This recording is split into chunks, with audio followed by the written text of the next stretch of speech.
Hey, what's up? Mr. Bill here. Before you listen to this podcast, just wanted to plug my dates. January 17th, I'm playing in Montreal. 18th, I'm playing in Providence. 24th, Detroit. 25th, Phoenix. 31st, Denver. And February 1st in Orlando. And as always, remember to go rate, comment, and subscribe on Apple Podcasts because it really helps us in some way, apparently, even though I don't fully understand how that works. All right. Thanks. Enjoy the podcast. Hey, you're listening to the Mr. Bill podcast. Hey, you're listening to the Mr. Bill podcast. Hey, you are listening to the Mr. Bill podcast. Hey, you're listening to the Mr. Bill podcast. Hey, you're listening to the Mr. Bill podcast. Hey, you're listening to the Mr. Bill podcast. Hey, you're listening to the Mr. Bill podcast. Hey, you're listening to the Mr. Bill podcast. Hey, you're listening to the Mr. Bill podcast. Hey, you're listening to the Mr. Hey, you're listening to the Mr. Bill podcast. Hey, you're listening to the Mr. Bill podcast.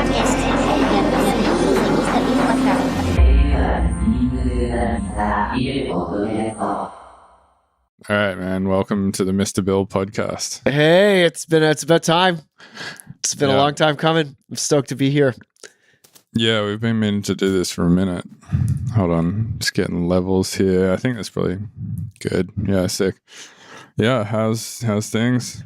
Life is great, man. I'm really, really excited about the new year. I always geek out on New Year's resolutions and stuff. And, last year I was doing timer beats every day, which was pretty crazy. I did like over 100 timer beats, which is a lot. And then this year, my New Year's resolution is every Tuesday, I'm going on an input fast. And I'm not allowing any incoming phone calls or checking my email or going on Reddit or anything like that. And I want to have something new that I can play out in my set every Tuesday. And I figure if I have 52 new things for my set, maybe not all of them be released, but definitely 52 new things for the set. So have you got 2 new things this year so far? Well, I was traveling on Tuesday last week. You're already fucked up, dude. But I did make a new finger drumming routine. So I have one new finger drumming routine. Nice. And then I think this week I'm going to have to make a little VIP or something to catch up. Yeah, I did that in 2017. I was like, I'm going to try and make a beat every single day. Like not something playable or finished or anything. Just I wanted to spend like 2 to 3 hours on music every day. Yeah. And I did it for about 3 months. And then out of that is where I got the Apophenia album. It was like I made all. Yeah, it's great. Like I was for the whole, like last year I did, I think like, I made it until July before I was just like, oh God, I can't do it every day. But I mean, you have to give up a lot of other shit to be able to do it every day. Yeah, it was pretty intense, and especially having a kid, with the new baby. It was like I would start to feel like a little bit guilty if I wasn't helping with the baby morning stuff. The morning stuff. What happens? Well, it's just we've got dogs and a baby and breakfast to make and dogs to walk and all that stuff. So it's like you gotta be a good dad. Get in there in the morning. Yeah, be a responsible husband and father. Yeah. So actually, when I was doing it for the first 3 months of 2017, I went on tour with Beats Antique for like 2 weeks, and I didn't really get a lot done in those 2 weeks. And then when I came back to catch up, I did timer beats. I think I did. I was like, oh fuck, I got to catch up like 14 days. So I think I did like 6 or so timer beats every day for like 3 days. Damn, that's a lot. Yeah.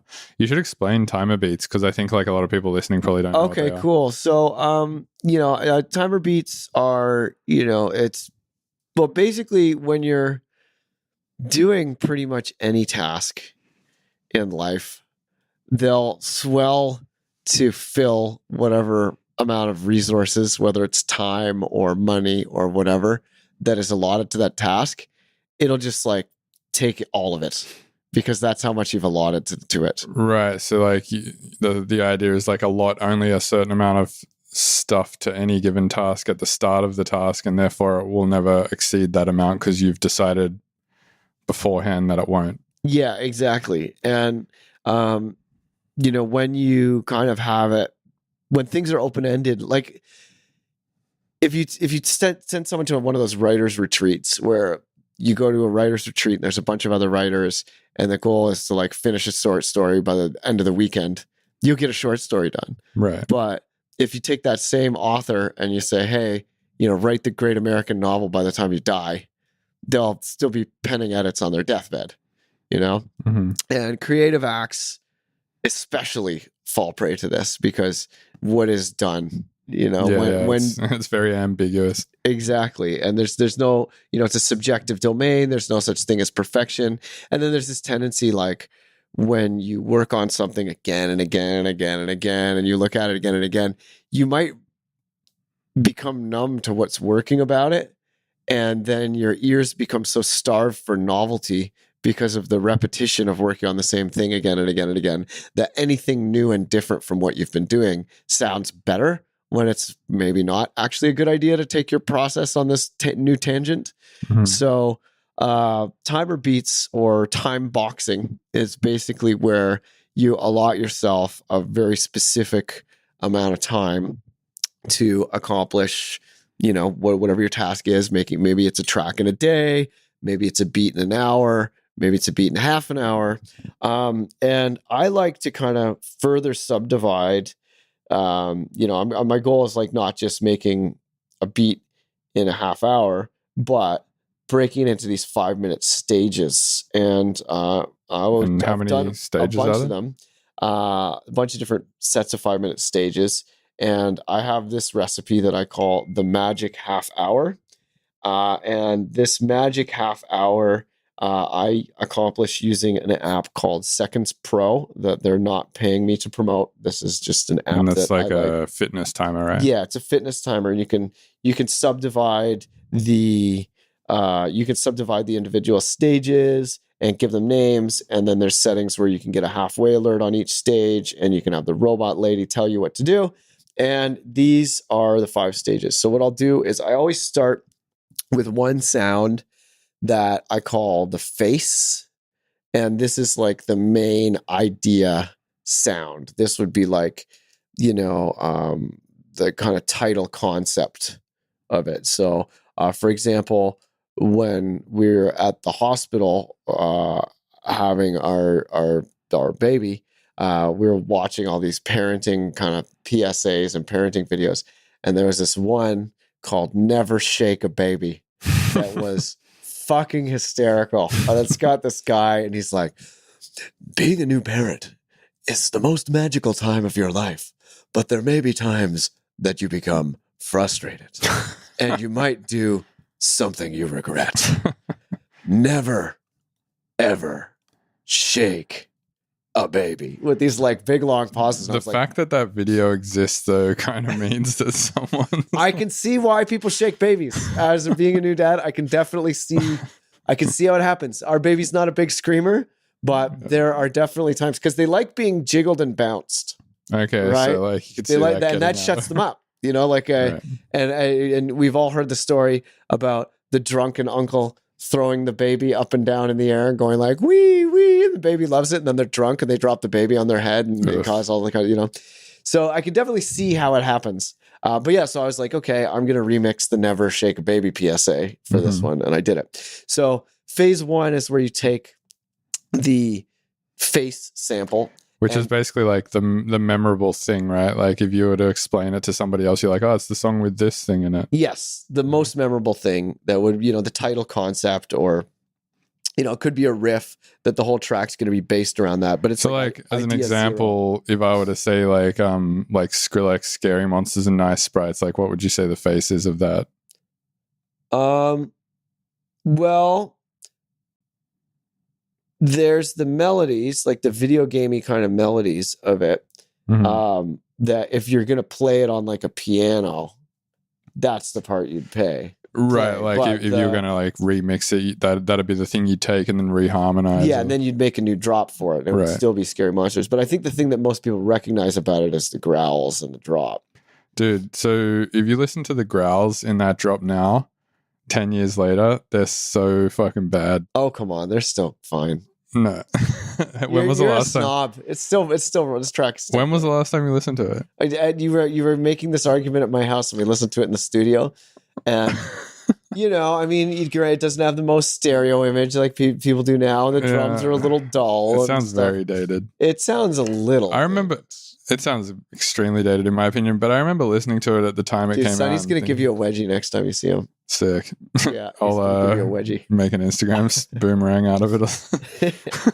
All right. So hey, anyway, before we get sidetracked, I was going to give people the magic timer. Mm-hmm. So step 1 is where you take the face and you chop it up onto drum pads.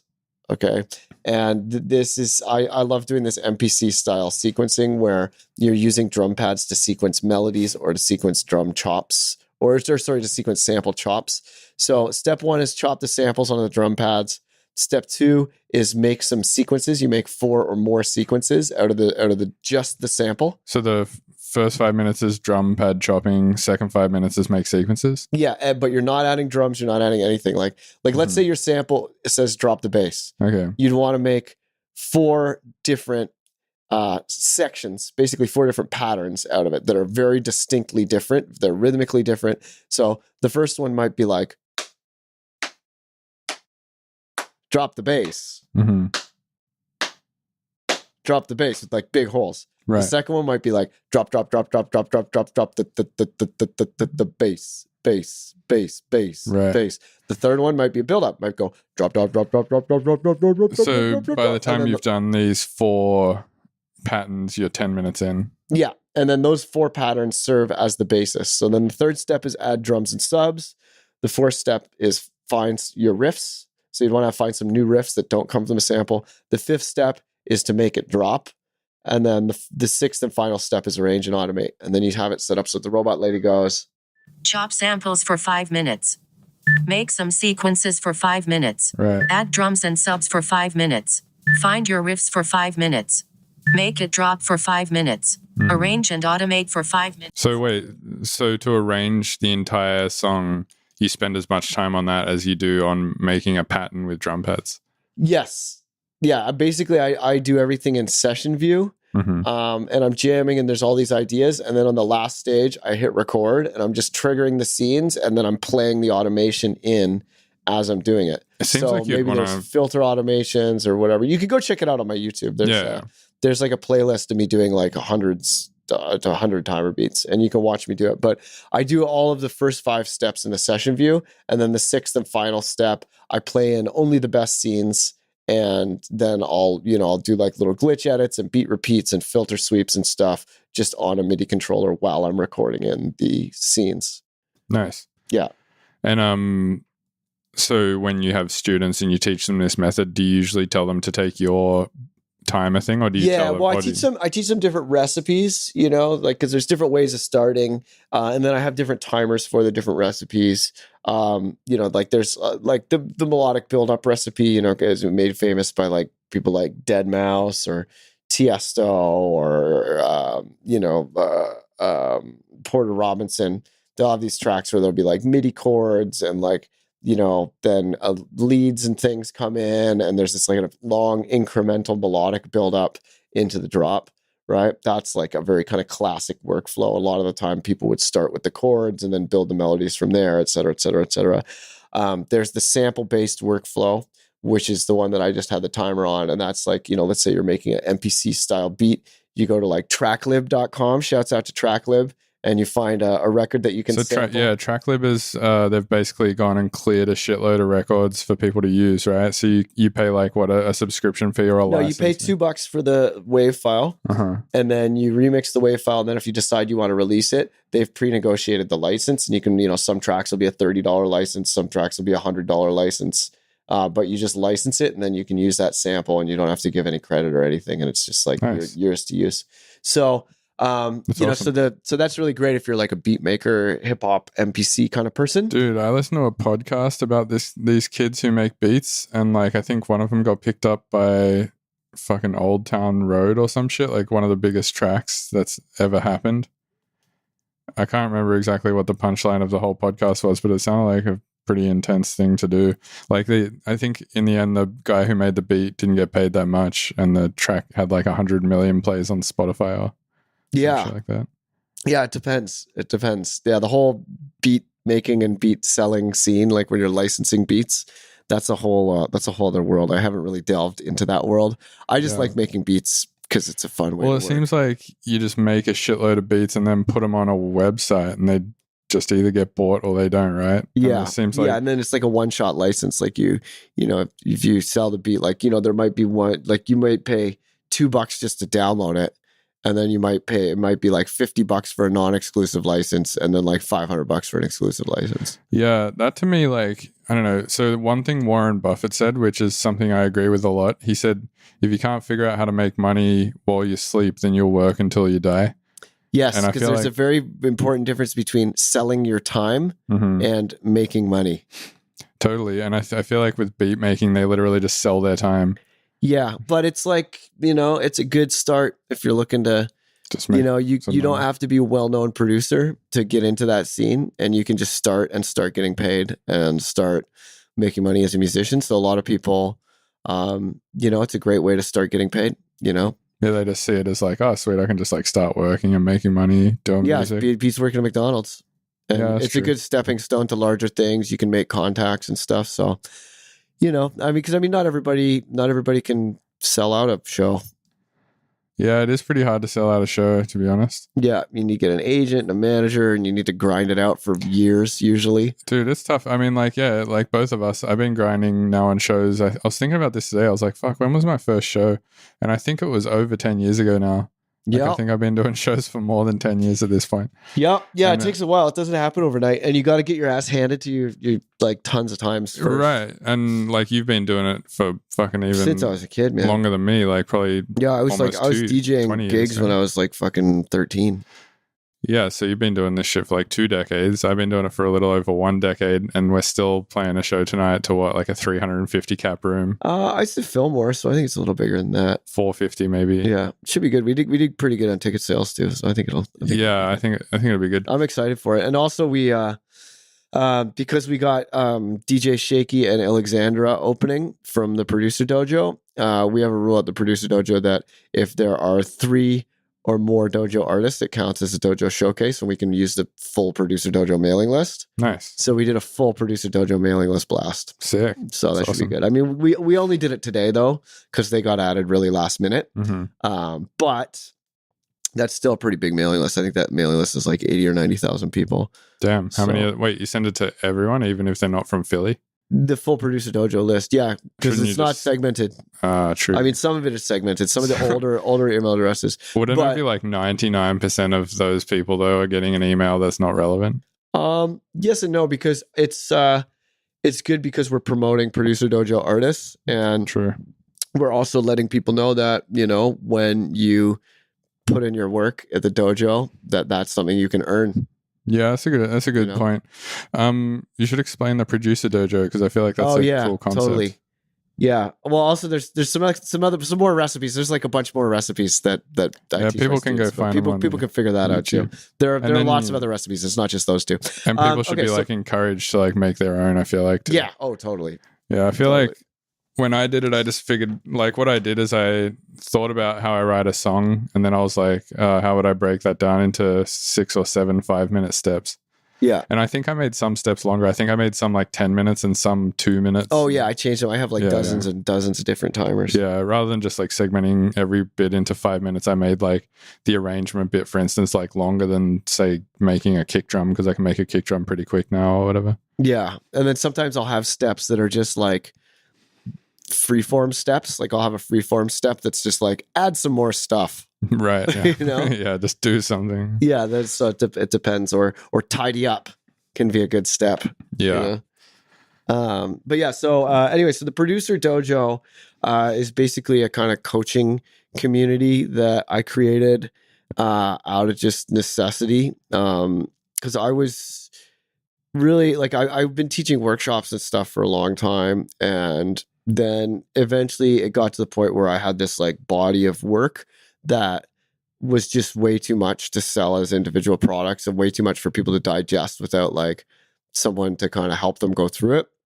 And you know, I wanted to create some kind of a membership site where, you know, there would be a community aspect, and that there would be people who were really familiar with all of my material helping people who were less familiar with my material to make their way through it. What material was this? Because I remember like you had the ill methodology thing, which was like one of the popular videos going around on the internet back in the day. I had 3 different ill methodology workshops. There's a book I wrote. There's a ton of templates. It started with the templates at the beginning, like doing DJ templates and studio templates and rack packs, and the infinite drum rack blew up too. And then the 128th technique and some sound packs that I made with the Montauban and KJ Saka, like mixing and mastering templates and all this stuff. And it just got to be too much for anybody to really digest all at once. And I also like, so I was like, okay, well, I knew I didn't want to create a school, because I think the whole idea of like a school like granting diplomas and stuff is a bit. Well, you have to get accredited then and stuff, which is difficult. Well, and it's also like, if like, because you get these people who graduate from music schools and they got their diploma, but they're not finishing music. Right. It's like, what, are you going to go follow your diploma on SoundCloud? Like, that's not how any of that works. Some people go to music school for different reasons. Like some people go there and then become an acoustician or something. Yeah, that's cool. But I wasn't really into training acousticians. I was trying to train people how to fucking kill it. How to write awesome tracks and play shows, and because that's like when I was getting into electronic music, I wanted to do that. And I was looking at all these shows and talking to people who are schools and talking to all these people who went to all these schools, and a lot of them would be like, "Yeah, I finished the school, but I still can't write tracks. I still don't have any fans. I still like, Or like you'd go to school because you'd want to learn how to make electronic music, and then there'd be like, you'd have to do like a whole course on like miking drum kits and coiling cables and stuff before they'd even start teaching you about synthesizers. Right. And it's just like everybody has a different path, everybody has different needs. That was like SAE when I went there. I was mostly interested in electronic music, but I was like, I'll go do SAE just to get like more well-rounded knowledge of music or audio engineering in general. And most of the shit we did was like pretty theoretical rather than practical. Yeah. And then most of the practical stuff that we did was band related. It wasn't electronic related. We had one unit which was film sound, which was kind of useful, I guess. Well, you used that. Well, not really, because I did composition. Oh, is it just like miking, like for film like sound, like booms and shit? No, it was like take the assignment for that unit was take a like a video from the pool of videos that they had and just like Foley. Yeah, and replace all the sound. It wasn't just Foley. It was like Foley. Were you doing ADR too? Yeah, and ambience. ADR is where you replace the dialogue. Yeah. It was just all that shit. So that was somewhat electronic music related, I guess, because it was like a lot of editing and layering and stuff, but it was all in Pro Tools. Yeah. And I think we had one electronic music unit. So that was like the 2 units that were sort of relevant to. Totally. And then you end up paying like fucking 40 grand and 55,000 Australian dollars. Yeah. And then you got to set aside like year of your life where you're not doing anything else and you're paying rent, 2 years of your life. Yeah. So I knew I didn't want to do that. Like if I wanted to make the maximum amount of money, I would have done that. But I was really just, I wanted just like help people, and I figure like if I make something that's really helpful, people will like it and they'll tell their friends, and so that was really the kind of objective. And then when I was thinking about like, times in my life where I really enjoyed learning, the time that I think I enjoyed the learning the most was when I was studying martial arts at a dojo, and that sort of an environment I thought was really cool. It was about learning to be self-driven, learning to be disciplined, learning how to like cultivate your own skills. It wasn't like you can't just like read a book about karate or whatever and then be like, hey, on page 53, it says that you do a chop and then you spin around. It's like you have to learn it by doing. And, the only way to advance in the belts was by demonstrating, that you can do the shit. So, I called it Producer Dojo, and we made like a belt system where you graduate in the belts. It's entirely based on output, on finishing music of increasing quality levels. And then there's a record label that I curate that I'm like pretty anal about the curation of. I'm not trying to release a bunch of crap.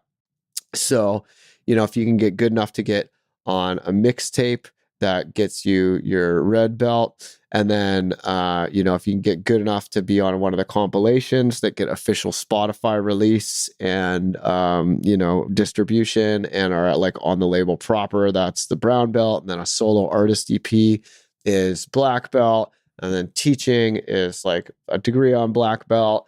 Doing an actual collab with me that comes out is a degree, et cetera, et cetera. And it's really just like, it's based on people actually finishing music that they can be proud of and that we can be proud of. What is ninja? I've heard that term thrown around. I didn't like the term student.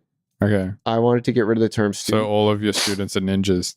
They're all ninjas. Yeah. Nice. Yeah. Because I find like student is kind of like a reductive term. Like when you think of a student driver, you're like, oh, don't drive near them. Right. So I didn't want to use the word student. And there's a lot of people that are in the dojo that are very established. Like Seal is in the dojo. Members of Hieroglyphics rap crew are in the dojo. Mm-hmm. My friend. Wait, Seal, is that guy who wrote that fucking huge pop song? Yeah, Kiss for a Rose, Seal. Wait, he's a part of the dojo? Yeah, totally. I've been working on his new live show with him. Oh my god. Yeah, that's sick. Yeah, so there's lots of like really high level people in the dojo, and then every month we do these mixtapes where we have different curators. Mad Zach is curating the current mixtape. Nice. And I was just watching some of his DJ Tech Tools videos yesterday. Yeah, he's fantastic. Yeah. I love him. He just did a Dead Mouse remix that came out this week. It's pretty cool. Cool. But yeah, so we're having the KJ Saka is going to be doing a mixtape. Kermody's doing a mixtape. But it really gets people to get a chance to be doing actual work with people who are killing it in the industry. It's not just like hypothetical classroom work. It's like, real releases, and you're really working with people. Yeah, like it wasn't KJ like Saka someone, and me and you and yeah, someone on the dojo had a track played by Bass Nectar, right? Yeah. Yeah, Unk is that. Yeah, his EP is actually coming out next. And today the Trippin' Down Memory Lane compilation EP went directly to #1 on Beatport. So it's #1 in down tempo and #2 in dubstep. Nice. Yeah. So it's like a label, but also like a school / mentorship system. Yeah, it's like a coaching community. I try to avoid the word school. So it's kind of like it's sort of like a community with a label attached to it. Yeah, it's like a community of producers with a label. And then I employ a ton of musicians. Like I have about 20 musicians that work I work under me, and a lot of them are full-time now. In 2018, I paid out $200,000 in wages to musicians, and I don't know what 2019 is, but it's probably going to be at least double that.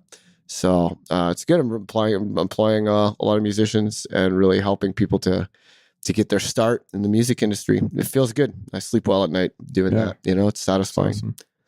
Fuck yeah.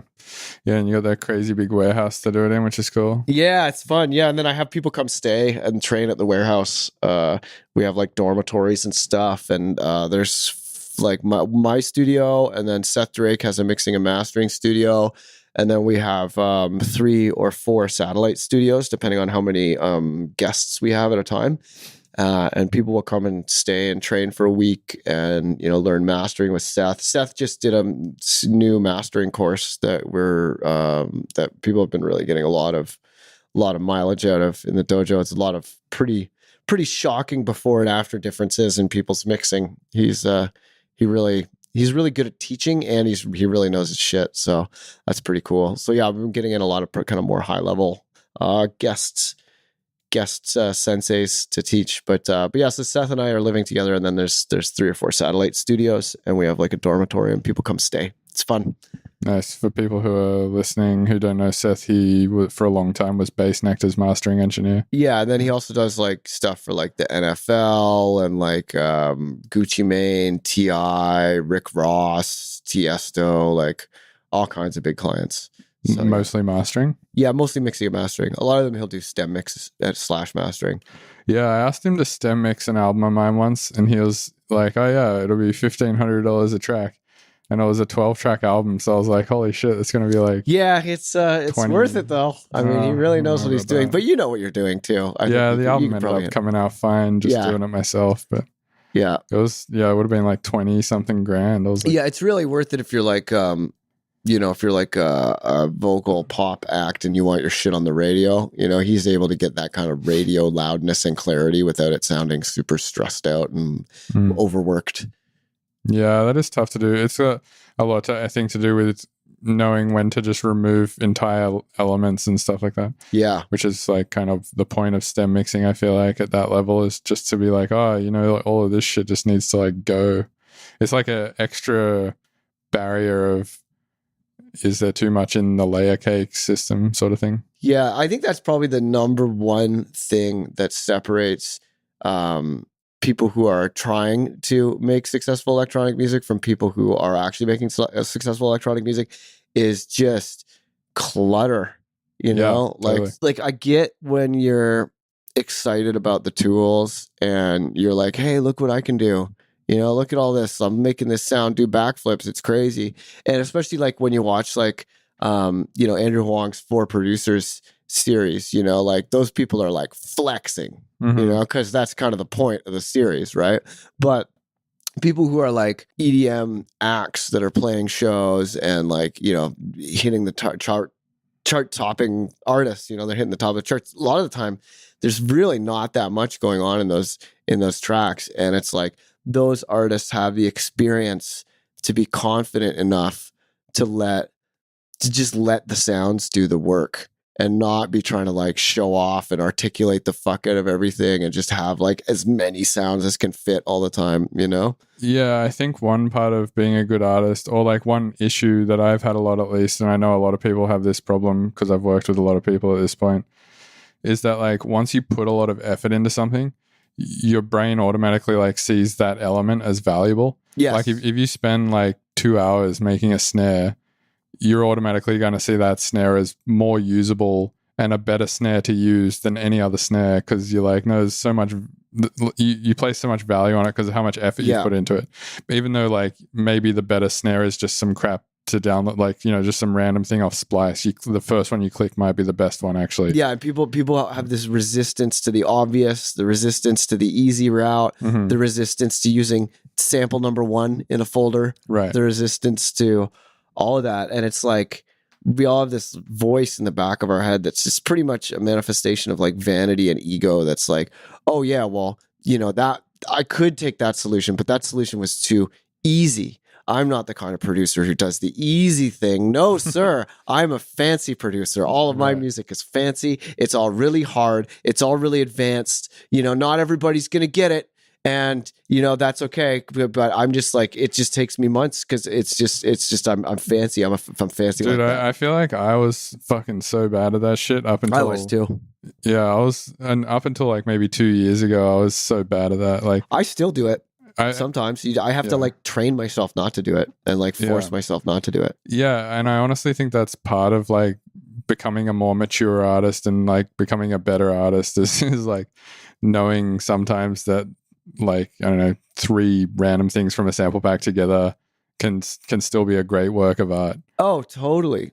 Even if you made none of the elements and even barely arranged, like some Tipper track on Tip Hop, which is one of my favorite tracks off that Tip Hop album. Literally the entire drum beat for the whole time is just a loop out of an ELAB hip hop pack.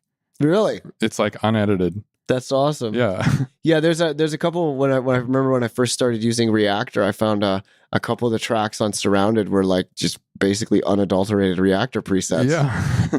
Yeah, Tip is fucking really good at, I think he's a really good artist in that way. Like he uses whatever it is, like, and it might not even be that complicated of a thing, but he somehow puts it together in a way that sounds insanely complicated. Yeah, and also, it sounds insanely distinct to his artistic persona. Right, exactly. Like you can spot a Tipper track in like 2 seconds. Mm-hmm.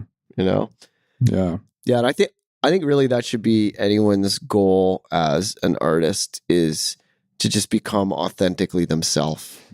Right, but I mean, in some way, do you think just picking things like a reactor patch that you haven't changed or a sample that you haven't changed is straying away from being yourself? Not necessarily, no. Because you made the choice to pick it. Yeah, and it's also, you can be like, oh, that sounds like me, and recognize that it sounds like you, even if you didn't make it. Right, like in the same way that like the first thing you click on in a sample pack could be something where you're like, oh, I would never use that. It's just like, it's not a sound I like. Yeah, or like look at like Andy Warhol, for example.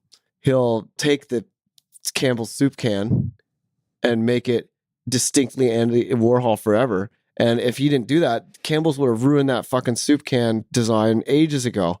Probably have all these fucking stupid stickers on the side, like some cartoon animal, you know? You reckon? Oh yeah, they would have ruined that Campbell's soup can if it weren't for Andy Warhol. For sure. You know? You think the Campbell's soup can was a work of art? No, but Andy Warhol, but like everyone else looks at it and they're just like, whatever, it's just a soup can. And Andy Warhol looked at it and was like, that's Andy Warhol. And he made it. He made it. Andy Yeah, that's Warhol. a good point. Because yeah, when you do see it, you're like, oh yeah, it's that Andy Warhol thing. When really it's like he didn't design it at all. What did he do? Did he just make it bigger? He made prints where he got some of his assistants to print it in different colors. You know, he did color separations and he was like, yeah, let's make the background fucking green in this one. Let's make the label fucking pink in this one. You know, and basically had them all next to each other in that format where you have like repeating tiles where the colors change. That was it. That's what he did. Yeah, and a lot of these great artists like Andy Warhol, he had the factory. He wasn't even the one with the fucking ink in his hand. Yeah, he just like You know, had the idea. he was just like, do this, and he made it perfectly Andy Warhol. So what's the equivalent of that in samples? Just like throwing it in and reversing it. Yeah, just Tipper using that beat loop is a perfect example. That's the whole drum beat. Like there are times when Tipper will spend like a month programming one drum kit, and there are times when he uses a loop from a sample pack. Right. Wasn't there also a thing you said where you use the Kyma, which is like a DSP system, and you said there was a preset in there that was literally just the window licker voice? Yes. Yeah, there's a preset in Kyma that's the window licker voice. I always thought that was... It's basically where the volume is controlling the formant. So there's this formant shifting. Because I know Aphex Twin used Kyma. Yeah. And I found this like basically the formant shift, because every formant shifter has a very distinct character to it. Like the one in Manipulator is going to sound different than the one in Pitch Wheel. It's going to sound different than the one in Little Altar Boy. You know, they all have a very distinct character. Yeah. But in Kyma, the formant shifter, because that was one of the first like really, really advanced sound design systems way back in the 90s, you know, when computers were just not powerful enough to do it. The Kyma system was like its own computer that's like a separate outboard computer that just runs this like modular environment where it's like a software modular like Reactor is, and it's all written in Comic Sans. Yeah, and everything was in Comic Sans, which is what made me eventually. I studied graphic design in school, and Comic Sans, I can't handle. Didn't you also study philosophy? Yeah, I did psychology and philosophy, and then I did graphic design. Crazy. Did you study under Jordan Peterson? Yes, I did study under Jordan Peterson. So you actually met Jordan Peterson? Yeah, totally. In office hours. I'd hang out with him and stuff. And then one of my other professors was the head of the Communist Party of Canada.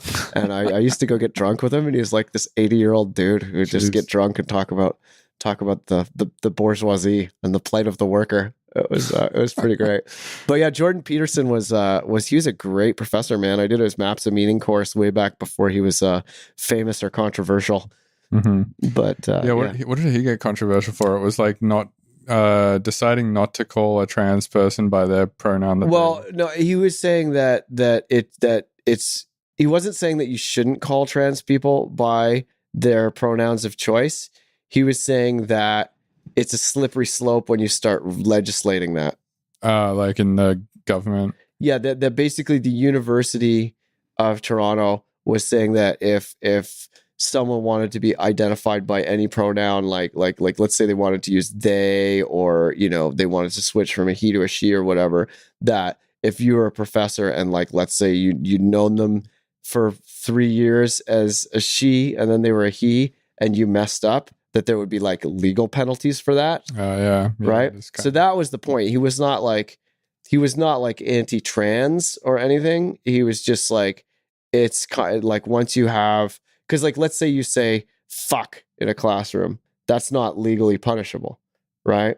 But they were basically saying that, you know, because I think like let's say you were pointedly, like let's say that you had a student who had changed genders and you wanted to be an asshole and call them by the other gender all the time to prove a point, to be a petty dick.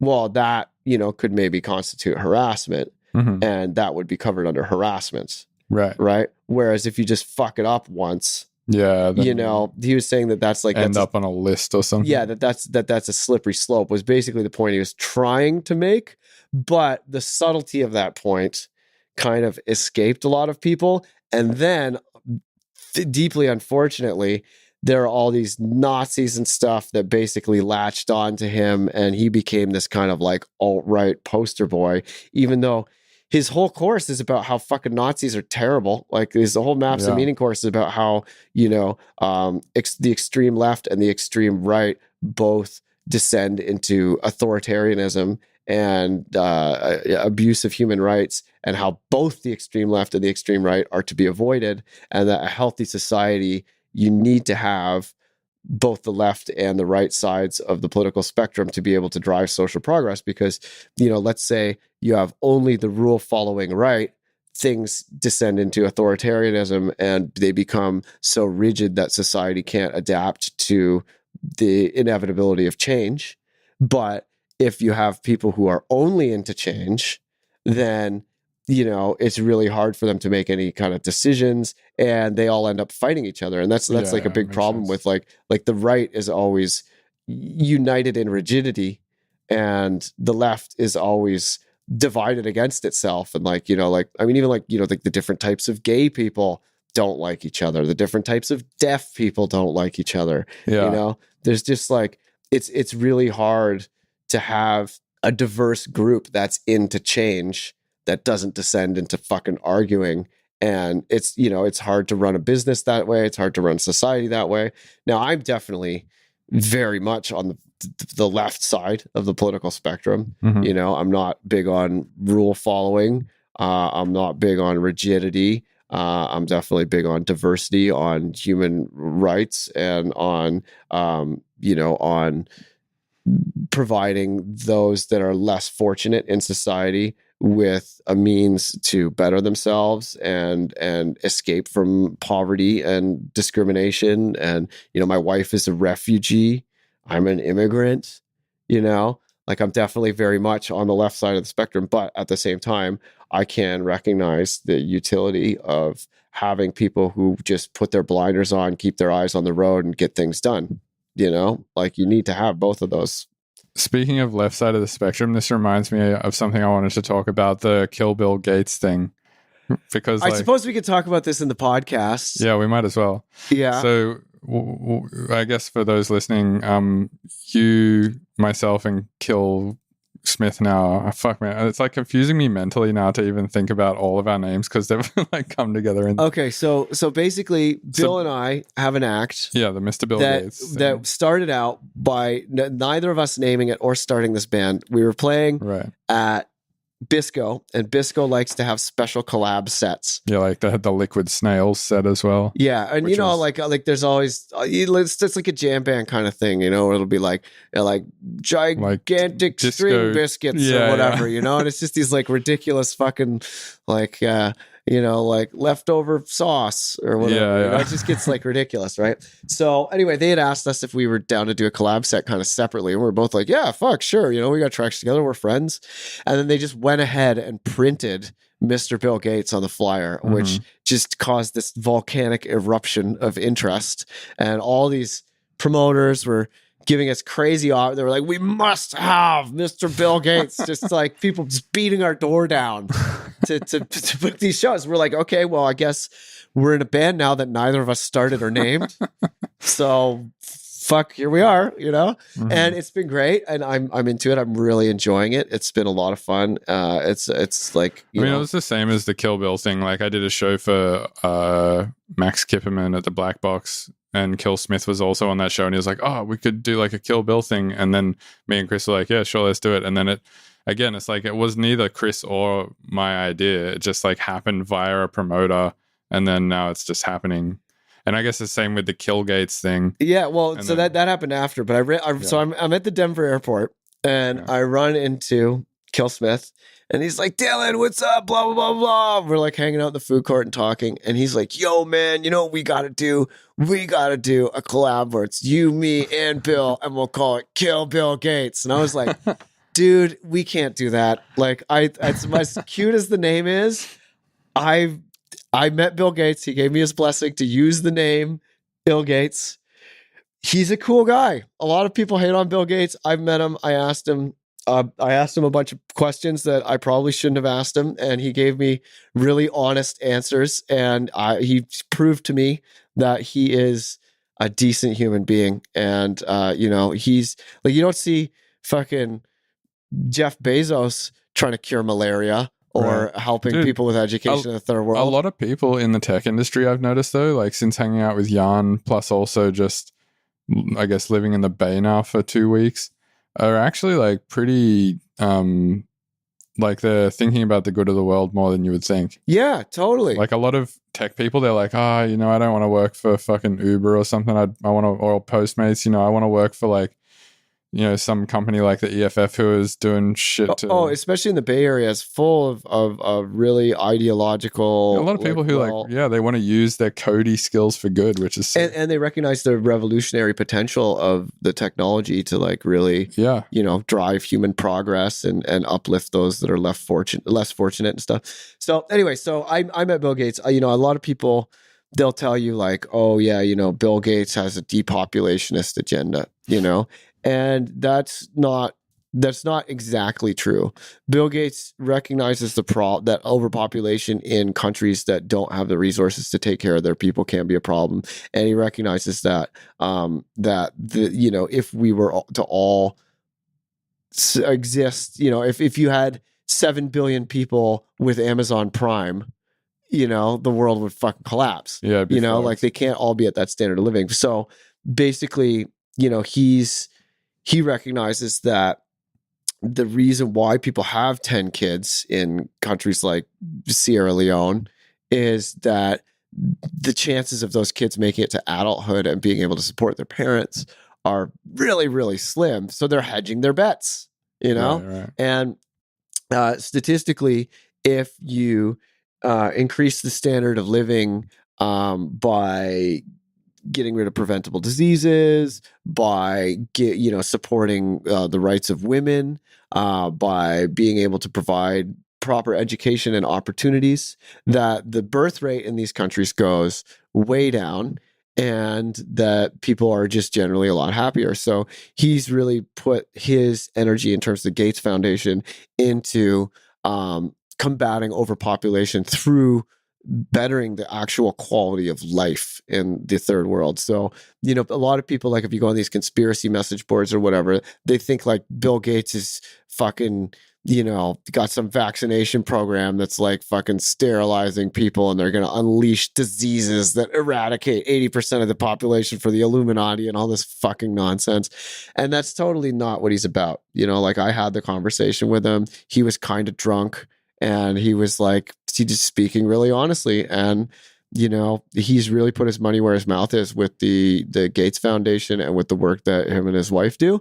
And I totally respect him. So, in addition to the fact that it would be like, I just don't think like if I were Bill Gates and I saw these posters that said kill Bill Gates on them, I'd be sad, like I would be sad. And it would bum him out. He's like, as much as he's I think he's smart enough to understand what it is. Though, like, I don't know. Here's the thing. Do you think Bill Gates, like, knows excision? No, but he, I came across, I ended up meeting him because of the name. Yeah. And I'm sure if we started printing Kill Bill Gates on things, it would set off some Google alert that went to one of his assistants who's checking out all the Google alerts when news stories come up about him. And they'd be like, hey, what's with all these posters everywhere that say Kill Bill Gates? Maybe we should get the legal team on that. And then you would still be Mr. Bill and Kill Smith would still be Kill Smith, but ill.Gates would be no more. I don't know if that would be the case. I think it'd be still fine. It's not a chance I'm willing to take. I think it would be a cease and desist situation where they're just like, just stop doing the Kill Bill Gates thing. No, but I would potentially lose my ill.Gates as well.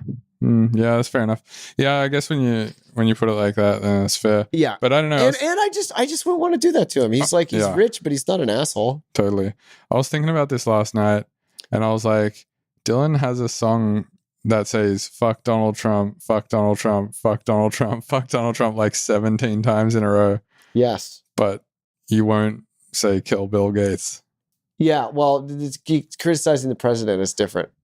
Yeah, it's a popular thing to do. Yeah, and it's also it's not my song; it's a remix. True. Yeah, and also the president is a And dick. also, fuck Donald Trump. That's true. Honestly, just fuck that guy. Yeah. Oh man, like, I went into 63 Canadians are dead this week because of that fucking guy and his brinksmanship. Really? Yeah, because he fucking brought us to the brink of war with Iran during the fucking attack when Iran was launching missiles. They mistook a passenger plane full of Canadians trying to flee. It was a passenger plane that was flying from Tehran to Kiev on their way to Canada. And it had 63 Canadians on it. The Iranian military mistook it because they weren't supposed to fly. And I guess some wires got crossed and they were flying. And they fucking shot it out of the air. Killed 63 Canadians. That would not have happened if Donald Trump hadn't been fucking trying to distract us from his impeachment with this fucking nonsense. Like fucking not even any fucking evidence that the guy was planning attacks. It's not even any evidence. And they fucking killed 63 of my countrymen. So fuck that guy. For that and many other reasons. Fuck that guy. Yeah. There's a lot of reasons to fuck him. I was in a wing store yesterday in San Francisco. How familiar are you with like the food places in San Fran? Oh, I lived there for 6 years, man. Do you know the place in it might be in Nob Hill potentially called Hot Panko and Wings or something? No, that sounds great though. It was fucking sweet. So it's like this little spot that looks like it's run by two Korean ladies. And they just do wings, and literally the walls are just covered in like fuck Donald Trump stuff. Hey, good for them. I mean, that's an easy sell in the Bay Area. Yeah. That's an easy sell. Wings and fuck Donald Trump. Yeah, it's great. Yeah. The Bay is pretty cool. I've been enjoying it. I like one thing I've noticed there is everyone there is always busy and tired. Yeah, well, the price of everything is shocking. Yeah. Unless you're a fucking independently wealthy weed person. Weed person? Yeah, the party scene in the Bay is filled with people who are just like, they grew a bunch of weed and then just like retired and all they do is party. So when I lived in the Bay, we'd always have these just like raging after parties that went on for 3 days with all these people in the weed industry hanging out at our house. So we'd have to like kick them out and shit. Damn. Yeah. So, I've noticed everyone there is just kind of like, at least the people I've been around, they're generally pretty stressed and tired. All the time. But it's cool. I like the fact that I can, it's very small. I've noticed. Much smaller than I thought it was. Yeah, you don't need a fucking car really. No, I've just been like e-biking everywhere. It's been pretty cool. Yeah, I really loved living there. It was great, but all my artist friends moved away. Yeah, it's hard to live there as an artist. Like I have to live with, well, I don't have to, but I am living with 3 other people, and I'm still paying like more than I was paying in Denver. Yeah, but that house is so banging, man. It's a good house. It's so cool, and you're like right in the like fucking super cool part of town. Yeah, Polk Street is sweet. Yeah, it's cool. There's a lot of restaurants there that are nice. And the house has a sauna, which is sick. Yeah, the sauna's great. And then you're like, you could go up to like Coit Tower and like Telegraph Hill. And there's like fucking wild parrots and shit. It's so cool. Oh, I haven't been there. What is that? They're basically, I guess, some people released a bunch of parrots, and parrots live for like 6,000 years or whatever. So what? They live like over 100 years, parrot. Jesus Christ. Yeah, so there's all these wild parrots that live on Telegraph Hill. There's like flocks of wild parrots there. It's really cool. Go check it out. I mean, they're an invasive species, and I'm sure it's like terrible for ecological reasons and stuff, but it's really magic and romantic and cool. Right. Dude, the fucking hills there are insane though. Like yeah, you'll get in shape just walking around. Yeah, I live on top of a hill, and I went down to the wharf, like I don't know where all the water is and shit, yesterday or the day before, and walking back up the hill is insane. Yeah, you'll break a sweat sometimes just walking. Yeah, just walking around. And there's like no fashionable way to walk down like a 40-50% grade hill. Like no. There's just, you see people in their fucking like high heels and shit trying to do it. It's so funny. What's that? Yeah, you know that road with like it's like crazy windy. Oh God, what is that thing called? Lombard Street. Yeah, and then you know that hill there on Hyde Street or whatever. Yeah, I walked all the way down that and then all the way back up that. Yeah, you got to go to Chinatown too. Chinatown in San Francisco is amazing. I always used to hang out in Chinatown. Nice. And I had this friend who like he lived in this old derelict like movie theater where they used to premiere Bruce Lee movies and stuff. And he had this like after hours speakeasy where he'd have like jazz bands and like all night after hours parties and shit. It was so cool. It's like something out of a comic book, but he doesn't do that anymore. He moved. Right. So I guess it's okay to talk about his raging illegal after hours parties, but they're awesome. Seems like there's a lot of that in San Francisco, like these weird little pockets of after party stuff. Yeah, totally. It's expensive and it's not what it used to be, but it's still pretty fucking cool. Yeah, I think honestly I'll probably be there for maybe like a couple of years at most, and then I'm pretty sure I'm going to go to LA. Yeah, let me know when you're ready, man. There's a room with your name on it at the dojo. Yeah, I would love to come and move there actually. Yeah, I'll probably do that in like a year or two. Yeah, man. Dude, I watched... But definitely do San Francisco for a bit. It's such a fucking awesome place. Yeah, I feel like and Chris is so rad. I love him. Yeah, living with Chris is cool. Yeah, we can't talk about what he's doing at the moment, unfortunately. No, but he works at Dave Smith Instruments making all the coolest synthesizers. And very cool synthesizers. He's friends with all kinds of cool people like FKA Twigs and Aphex Twin. Yeah. And he, a couple of years ago, invited me to, because Aphex Twin owed him some favors because of secret features that he built into the synthesizer for him. So Chris was like, hey, I'm going to call in the favor. Can you bring me and my crew into Fuji Rock Festival with you on your guest list? And Aphex Twin was like, fucking sure. And we hung out with Aphex Twin for a weekend, and I have a guest pass for Fuji Rock that says Aphex Twin on it. Nice. And we got to hang out with Aphex Twin for a weekend. It was the greatest fucking weekend of my life. That's awesome. So awesome. Dude, so one thing you said earlier about like the parrots and how they live for 6,000 years. 100. Or however, 100 or more. Like yeah, tortoises. for some reason it reminded me of this YouTube video I watched last night that kept me awake for like way too long, about a giant, like what it would be like if a giant asteroid hit the Earth. Oh yeah. Yeah, it'd be terrible. Yeah, so apparently an asteroid that's 15 kilometers long, or like a big 15 kilometer squared brick basically, which is fucking huge. If that hit the Earth traveling for 50,000 miles a second. Yeah, things go really fast in space. Yeah, like however fast it is, if it hit the Earth, it would send the Earth into a 3-year winter. Yeah. And well, first of all, it would be the equivalent of whatever the bigger bomb was that hit Japan. Was it the Fat Boy or whatever? Yeah, some whatever that really is. It would be like hundreds. Inappropriately cute name. Yeah. It would be like 100 billion times more. Oh yeah, it'd be terrible. And then it would scatter ash and shit like everywhere. If it hit in the middle of the United States, it would set the entire continent on fire. Yeah. And then send the Earth into a 3-year winter, and then send the Earth into a 3-year insane. Yeah, pretty much if you're not bacteria, you're toast. Yeah, pretty much. There's also the Yellowstone caldera. That's pretty scary. Do you know about that? No. Okay, so a caldera is when you have like a lot of volcanoes kind of merging into a super volcano. And sounds like some shit that would happen on Hawaii or something. Yeah, well, Hawaii they kind of it's not as bad. There's not like a super volcano there, but there's one under Yellowstone Park. Oh, fuck. And basically when that explodes, pretty much like same thing, like nuclear winter, giant ash cloud, basically anything on the US continent that is east of Yellowstone is like just dead. Like just like create tsunamis and shit. Well, it's too far inland for that. East of Yellowstone, not west? East of Yellowstone, yeah, because the winds go west to east. Huh. But basically, like the west coast would be like still pretty fucked, like because all life on Earth would be pretty fucked. Yeah. But not as fucked as if you're in the direct plume of it. But like if you lived in Utah or something. Yeah, if you live in Utah or something, like basically everybody in Utah is just completely dead. Like, and it's it's really terrible, and it's overdue to erupt. So every time there's like some earthquake clusters or volcanic activity in Yellowstone, people start getting all sweaty palmed about it. But yeah, we really need to get some space colonies happening, man. Yeah. I think it was Neil deGrasse Tyson who said that meteors are the universe's way of saying, hey, how's that space program coming? Yeah.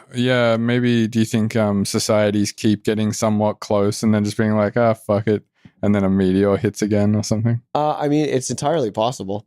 Yeah. It's entirely possible. And I think I remember reading that scientists think that Venus was at one point a rogue planet and smashed into the Earth, creating the Pacific Ocean, and the moon broke off of the Earth from a fucking collision with Venus.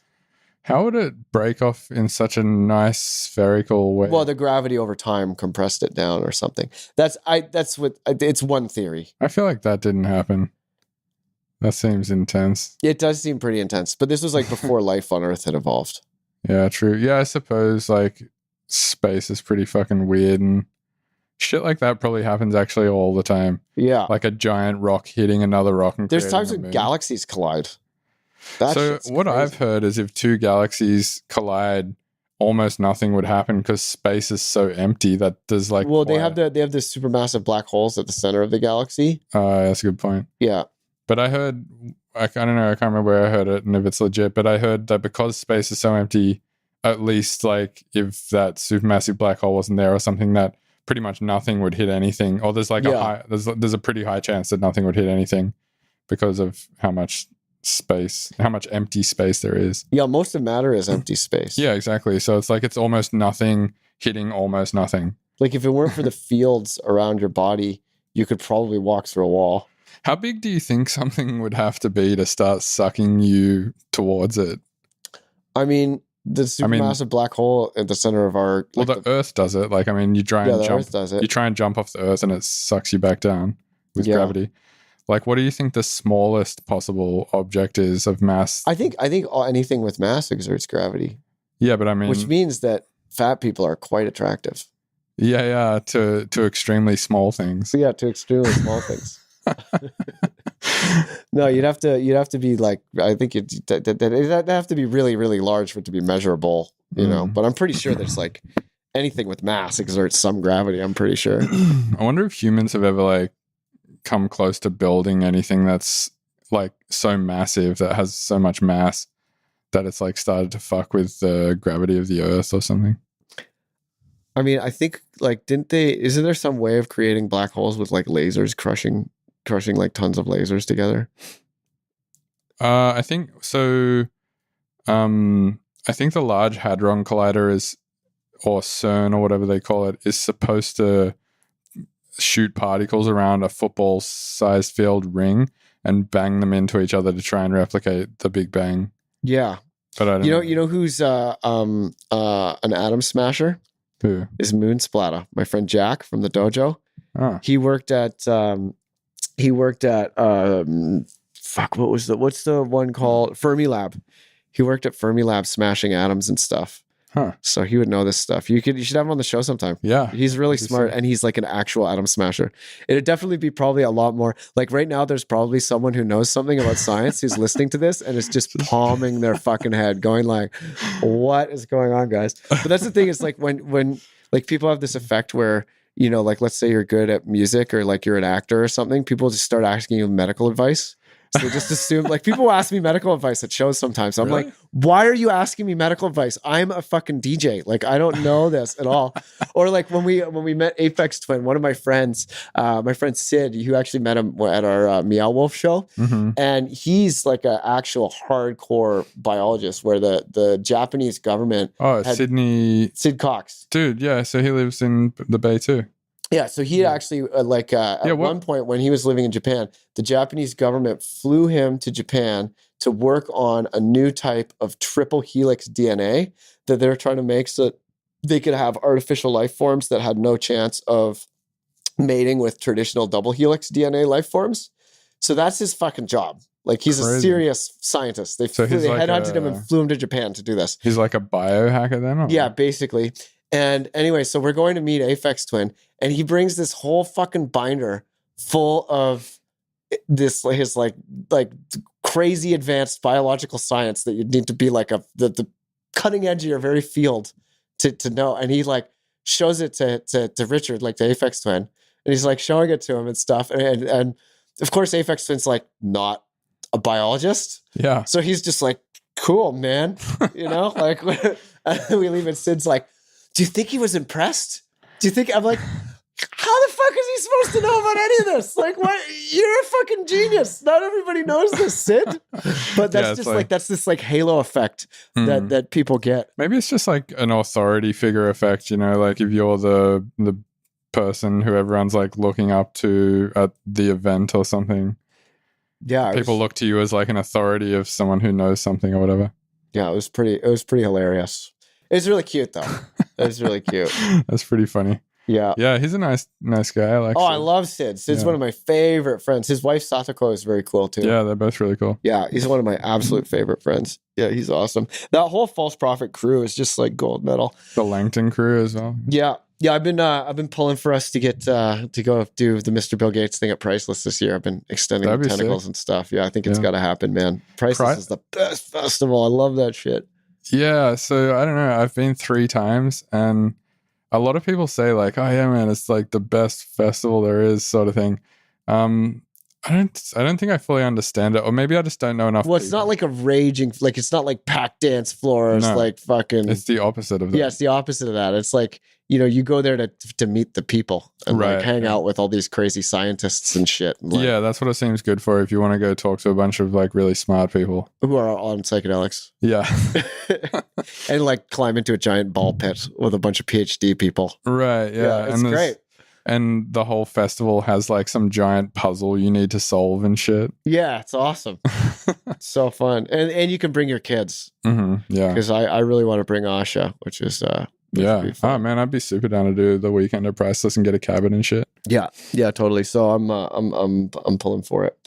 But lately they're all into like this jazz stage now. Mm-hmm. And like they have this stage where there's all these like acoustic jazz bands that play, and it's like a speakeasy out in the woods. It's really cool.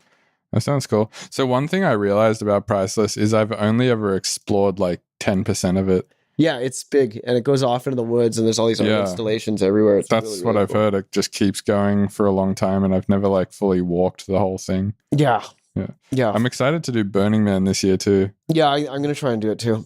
Yeah, I've never done it, so I'm gonna like, Yeah, it's great. I gotta probably stay with the kids camp though, because I think I'm gonna bring Asha. Because apparently the kids camp is like really legit. Yeah, nice. Yeah, I imagine most things at Burning Man are pretty legit at this point. Yeah, Seems pretty well established. yeah. I think I would feel more comfortable having her with me than having like a babysitter. You mean like having a babysitter in the city and then you go to Burning Man? Yeah, I think I'd feel more comfortable having her with me, and she'd just be less weirded out by it. Like Yeah. when you're a kid, you want to know where your mom and dad are, Yeah. But she's just such a happy baby, man. It's awesome. And yeah, you left with me a few times and she was not stoked. Yeah, she's I think you're just nervous.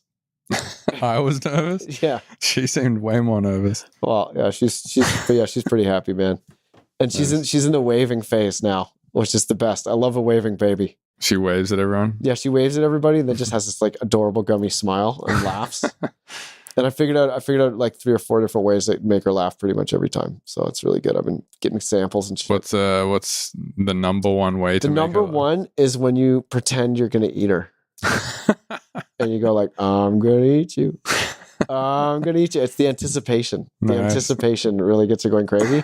And then you go pretend that you're eating her stomach and go nom, nom, nom, nom, nom, nom. And she just laughs and laughs. It's the best. It's so cute. Imagine if that was like so like a stand-up comedian's job is to make people laugh, right? Do you think a stand-up comedian for babies is just going to be like a guy who's pretending to eat the entire audience? I think like clowns are like a stand-up comedian for babies, basically. Yeah, that's true. Do Do you think it's harder to be a clown or a stand-up comedian? It's probably more depressing to be a clown. I feel like clowns are the EDM DJ and IDM DJs are like the stand-up comedian. You ever watch that show Baskets? With Zach Galifianakis. Yeah, with Zach Galifianakis. Yeah, and he like plays the lives failing in clown. It's he lives amazing. in Bakersfield or whatever. Yeah. Oh, so good.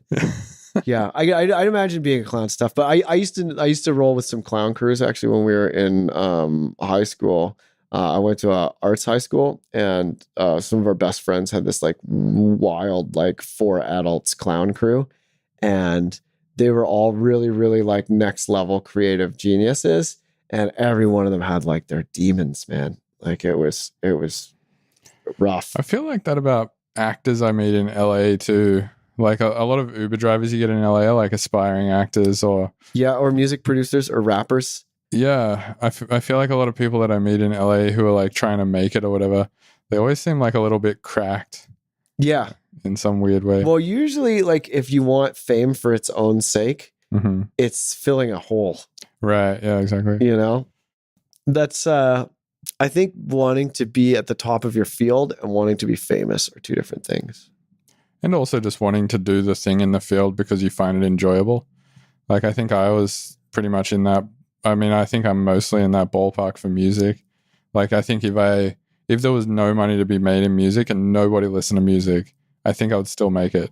Yeah, me Like, too. I don't think I would do some other thing. I mean, but then again, at the same time, I don't think I'm like a strong enough person at this point, or really ever have been, to just make music purely for myself either. That's why I was so impressed with Henry Darger. You know about that artist? No. Henry Darger. So there's this like kind of portion of the visual arts world that's known as outsider art. Mhm. And it's basically where people just have nothing to do with the rest of the art world whatsoever. And there's this guy, Henry Darger, who was like a janitor at a Catholic school. And he was really like, really introverted to the point where like, you know, like he just couldn't have a conversation with anybody. And he had this whole world where he created like I think the longest book ever written, and then illustrated it with these like huge, fantastic illustrations of this like fantasy world where there are these like, you know, innocent young girls called the Vivian girls in this like world of magic and demons. And they're like, and he just these huge illustrations that would take like hundreds and hundreds of hours. And this book that's just like thousands of pages, and he just like never showed it to anybody. And he didn't have any relatives or anything. So it was only after his death that they like discovered that his apartment was like super like class 5 hoarder levels full of just this insane body of artwork. And then it became like he became like a posthumous celebrity. And you know, there's all these art exhibitions and this really fantastic documentary called, I think it's called The Realms of the Unreal, where they animated a lot of his artwork and stuff. And it's just like really just incredible to see like the solutions that he came up with, because he's like completely untrained artist, no connection with the art world, not doing it for anyone else whatsoever, and just like consumed and driven at this level that is just like, you know, like even the best commercial artist would be hard pressed to match his level of dedication. And yeah, it's just really wild. But yeah, outsider artists, I always have like extra respect for outsider artists. Yeah, there's some people like that in the music world too, I feel like, especially in like the noise music scene and stuff like that, where they just literally make heinous amounts of this weird fucked up content, and they know like no one's going to really enjoy it other than maybe people who are pretending to enjoy it. Yeah. What do you think about noise music? Oh, I love noise music. I used to be really into noise music. Like I saw Merzbow live and stuff. And Merzbow's like the pop guy of the noise world or something. Well, he was kind of like the OG. Like he was like the most famous noise artist. Yeah. But yeah, he had like he was like cooking his skin with like pickups in his skin. Yeah. You could like smell his skin burning. It was a pretty wild show. At that point, it's like performance art. Yeah. Like there's this dude in Sydney called Justice Yeldham, and he plays a giant bit of glass with a contact mic on it, and then he has a belt with guitar effects on the belt, and he's just like blowing on the glass and like biting it and like hitting it on his head, and then like the end of the show basically is him like breaking it over his head, and like he always ends up bloody and shit. Yeah. Yeah. I mean, it's definitely fun as a show, but it's kind of hard to listen to noise music. Enjoyable. Yeah, to it's listen not really to. listening music. I like drone music though. I listen to a lot of drone music. Yeah, ambient's great. Like Tim Hecker is really nice. I listen to that quite a lot. Yeah, and that Drone Zone station on Soma FM, I would often just have that running like in my bathroom and stuff. Like I had this bathroom with just like an iPod running Drone Zone 24 hours a day. It was fantastic. Nice. But since I started live streaming, I can't have these things like streaming. Because it would just be like in the background. Yeah, it just gobbles up the connection. True. Yeah, like if Seth is doing a class or something, we don't go on Netflix or anything. Yeah, right. Yeah, so a lot of the classes that you guys do online then? Yeah, a lot of them are online. I have one that I do called the Weekly Download, where every week I cover a different subject, and we're 160 different subjects deep. Damn. And, you know, I'll have a live stream where people can ask questions. So right now I'm working my way through a sound design series where every week I'll do a different sound. So I did like a whole week on kicks, a whole week on snares, a whole week on hi-hats, a whole week on, you know, putting together drum kits. a whole week on subs, a whole week on subtractive. Well, I'm doing probably 2 weeks on subtractive synthesis, etc. So that's been kind of the backbone. So I want to have basically reference videos for making every single different type of sound.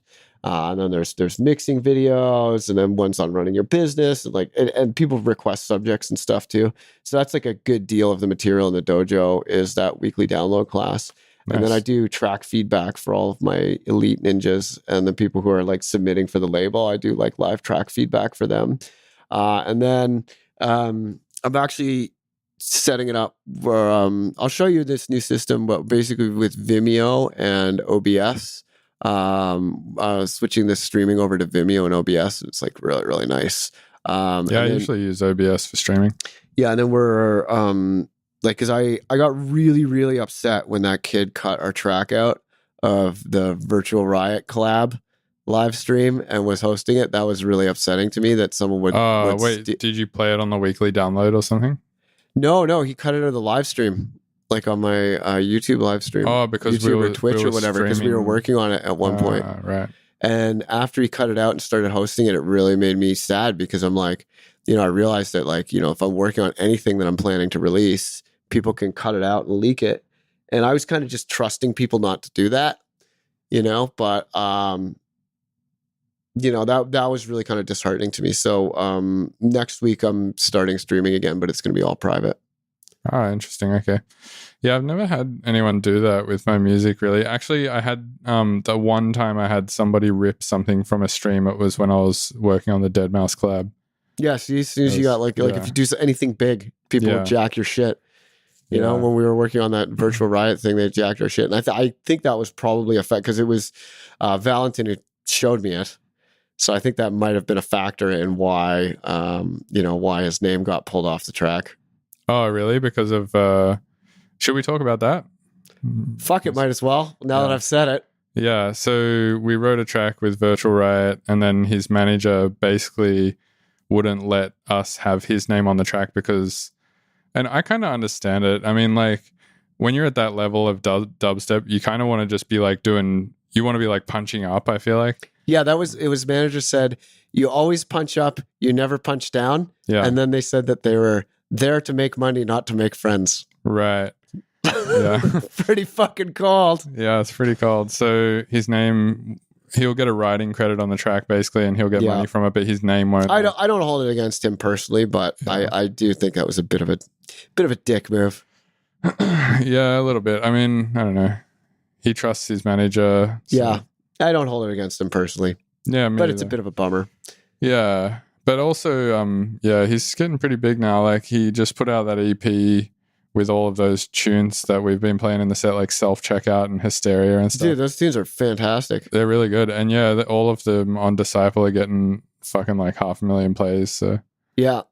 Yeah, I it's all's fair in love and bro step, as they say.